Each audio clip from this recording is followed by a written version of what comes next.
we also need to be mindful of what's going on when it comes to COINTELPRO. So we're going to go back to the next story, and this is also something that we need to look out for, Eric. And a solution is to know how to watch our backs and know when infiltrations are happening and know who's trying to set us back, recognize it, and not allow us to distract us. So Margaret Kimberly, an Indie Media Award honoree for Black Agenda Report,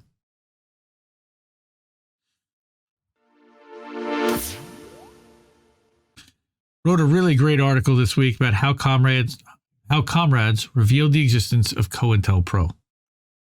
So go subscribe to Black Agenda Report. Great publication. Is that a young Neil deGrasse Tyson? No, I don't think that is, but I don't either. It could be. Shockingly similar. No, but on March 8th, 1971, March 8th, hey, I know someone that date's special too. A couple people that date's special too. That's my birthday. Oh, that's what happened last week. Reef had a birthday. That's what it was. Holy shit, we're going to have to show the Joe video. Yes, I did. I got to cue that up. All right, so on March 8th, 1971, before this motherfucker was ever born, a brave group of people revealed the extent of FBI spying, harassment, and even the killings of U.S. citizens more than 50 years later. We would do well to remember the significance of their actions. So this is on the anniversary of the COINTELPRO break-in and discovery. What? Yeah. So what happened? Kitty! Every field office was required to establish a racial squad, quote, to coordinate coverage of what the Bureau labeled, quote, racial matters.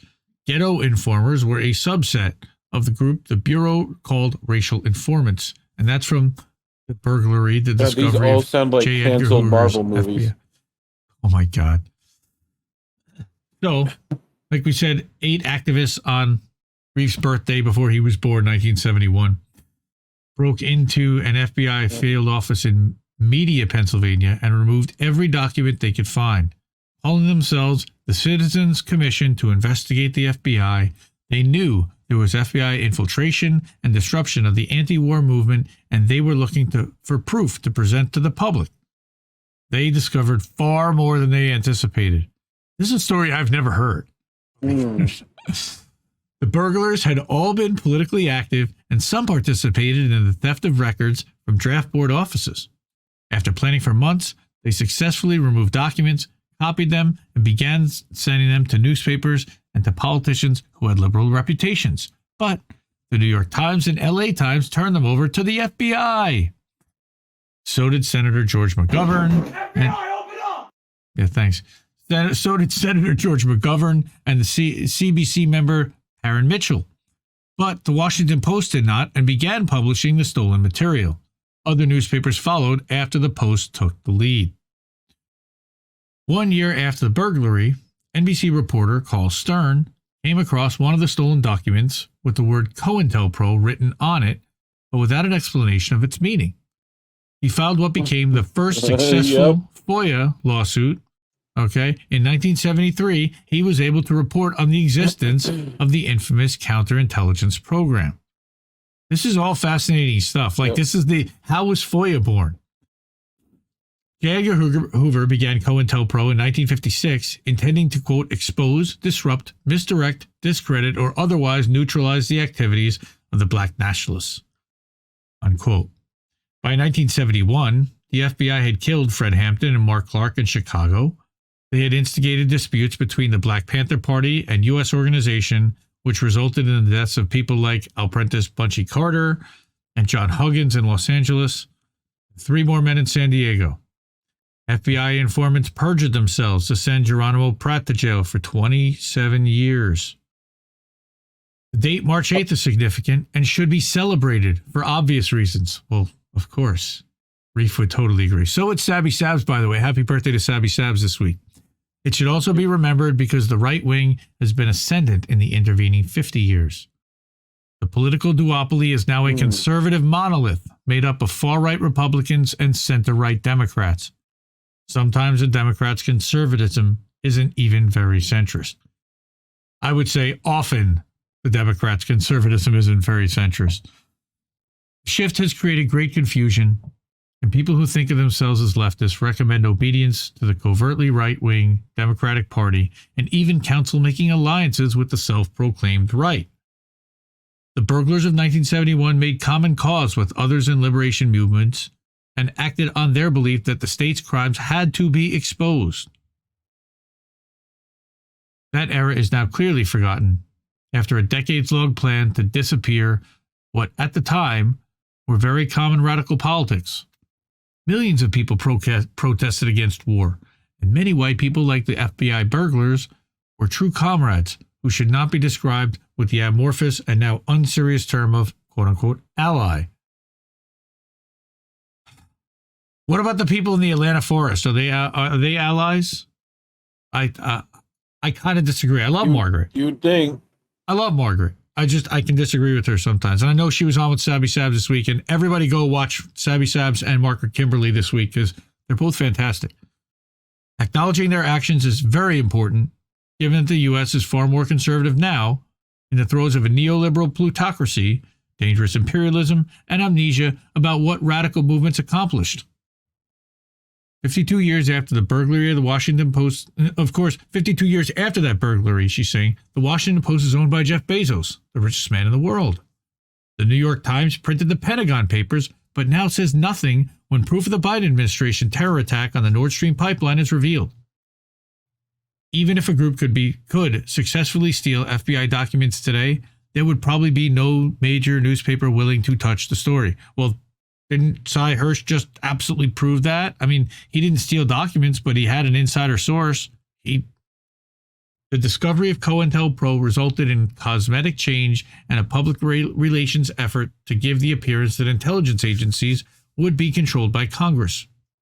A committee chaired by Frank Church, and he's a senator from, I believe, Pennsylvania, that made headlines, but it allowed the FBI to submit heavily redacted documents, some of which still remain classified. The FBI is still infiltrating black-led organizations, and whistleblowers like Edward Snowden live in exile. Julian Assange is fighting extradition to the U.S. Some political prisoners remain jailed after many decades, like Leonard Peltier. Black people are the main victims of FBI entrapment, like Mumia. These setbacks are reasons to remember victories of the past. The burglars all managed to avoid arrest and cut off contact with one another for years in order to prevent one weak link from exposing them all, and they revealed their identities only after the statute of limitations of their crime had passed. The commitment and discipline they exhibited are examples of how movement people ought to act and are lessons that must be remembered today. So, there's more. Sorry.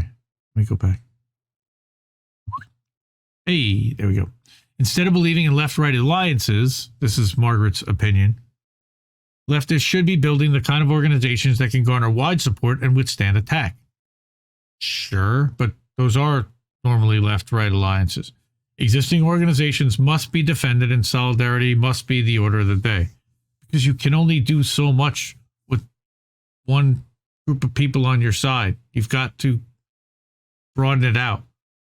The movement of the 60s and 70s, she says, were attacked and ultimately destroyed because they were successful at mobilizing millions of people to fight for liberation and to end police terror and wars. Surely we can attack and accomplish some of what radical groups and individuals accomplished 50 years ago. We don't really have a choice, though. The system that has been cultivated for the last 50 years is one which we cannot survive. And hey, look at that. We still got merch. We got a purple sweatshirt down there. Hoodie. Although it's coming to springtime, so let's get yourself a t-shirt. Indie Left News is an Indie Media Today t-shirt. I've got one of those. Those are really comfy. All right. So that's Margaret Kimberly. Love her to death. That's the only way. Oh, man. Hooroo! Yeah, that's right, Rick Solis. Yep. But I do think that there needs to be solidarity and not just among leftists. I think that you do need to, first of all, I think that a lot of these issues that are economic do stretch across to everyone. And they affect Americans. It's not about left and right, and people go, well, when you do that, that means that you're automatically conceding to the right wing. No, it doesn't. It means that they're actually going to give in to what we're talking about because it unites all of us and it helps and benefits all of us. That's the idea. Oof. All my clocks are slow too, Fred. Welcome to the stream. We got 35 people watching live on YouTube's. That's real good between INN and independentleft.news. We're live on Telegram. We're live on independentleft.news. We're live over on rockfin.com/INDLeftNews. We're over on rumble.com/independentleftnews. You have to spell it all the way out. It's the only one that's like that. Thank you so much for being here, really. So we're going to go to the last story, which is something that I'm going to rage about. Kitty. Am I doing a show with a kitty? I think I am. Pretty much. I don't see the co-host there. Jordy, Commander LaForge, can you put the headphones? I'm here. Hello. Can you put the headphones on, Commander LaForge, so I can have a conversation with him, sir? Cat. What? What are you doing, Cat? Commander. On screen. No. He's afraid of the thunderstorm, pretty much. Meow. Oh, poor boy. Okay. Meow. So, he did give us a meow, I think. I don't know if he picked it up. I got a couple of meows. Yes, I did get a couple of responses. That's good, Cat. I'm glad you're hanging out with us tonight, Cat. Okay.